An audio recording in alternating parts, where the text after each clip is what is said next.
With the Bills down 12-9 and 3 seconds left on the clock in the third quarter, they are faced with a 4th and 4 situation. Brian Daboll sends out his slot fade or Haas concept with Singletary running a stop route, Dawson Knox running the slot fade, Cole Beasley running the whip route, Isaiah McKenzie also running a whip route, and John Brown running a shake route so he can attack inside, outside, and then back to the middle of the field. Now with the Browns playing man coverage, the routes to the top of the screen, the stop route and the slot fade, are pretty much eliminated with both of those guys playing man coverage. So where Josh Allen wants to work is Beasley, McKenzie, and Brown, because they have one-on-one matchups versus their defenders. So on the snap, you're going to see Josh Allen take a quick peek at Cole Beasley as he's running that whip route versus Ward. He's not open. Takes a quick look at McKenzie. He is not open, so both of these guys are taken away. So now he wants to zone in on John Brown to the middle of the field.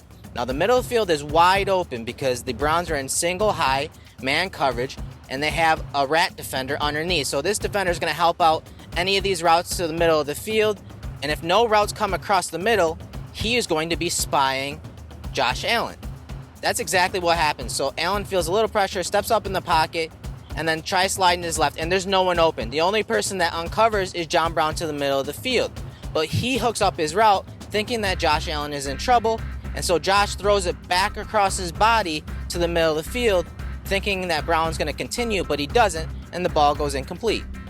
The Browns strategically line Mack Wilson, the linebacker, head up over Morse because that gets the defensive line one-on-ones across the board with the guards and tackles, and that's why there's a little pressure from Myles Garrett off the edge because Dawkins has no help in this empty protection. So this is 5-0 protection. So on the snap, Josh Allen looks at the spy. He sees that Mack Wilson is sugar rushing. He's just standing there and being underneath the defender. You see Mack Wilson kind of look to his left and right to make sure there's no one coming across the middle. So now Josh is looking to McKenzie. I mean, think about this. In 2020, Josh would have an option between Cole Beasley, Stephon Diggs, and then, of course, John Brown outside running that slant route to the middle of the field. So Josh Allen's options for 2020 will definitely be an upgrade, especially by adding Stephon Diggs. So you see there's no one open here. So Josh tries leaving the pocket here, sliding to his left to make a play, but he understands that Mack Wilson is going to attack him, is going to take him if he escapes the pocket. So Josh knows that on 4th and 4, he has to throw the ball here.